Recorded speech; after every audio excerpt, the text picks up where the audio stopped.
প্রেমে বিচ্ছেদ হবার কারণে তোমার যদি মরে যেতে ইচ্ছে করে, তাহলে বাড়ির আশেপাশের কোনো হাসপাতালে গিয়ে দেখে এসো মানুষ একদিন বেঁচে থাকার জন্য কতটা লড়াই করে।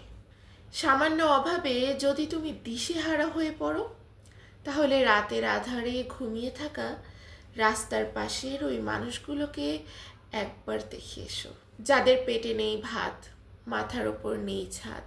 যদি তুমি কালো হবার কারণে নিজের মুখ লুকিয়ে বেড়াও অন্যদের কাছ থেকে, তাহলে অ্যাসিডে ঝলসে যাওয়া ওই মানুষগুলোর দিকে একটু তাকাও, যারা নিজেদের ঝলসে যাওয়া চেহারা নিয়েও কিন্তু মানুষের মাঝে ঘুরে বেড়াচ্ছে অবলীলায়।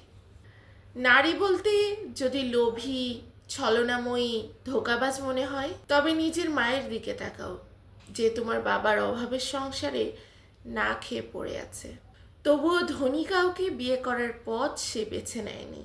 যদি পুরুষ বলতে দেহলোভী, মেয়েবাজ মনে হয়, তাহলে নিজের বাবার দিকে একবার তাকিও, যার ছোঁয়ায় নেই কোনো লালসা, আছে শুধু মায়া, মমতা আর স্নেহ, যে তার মেয়ের সবচেয়ে নিরাপদ আশ্রয়স্থল।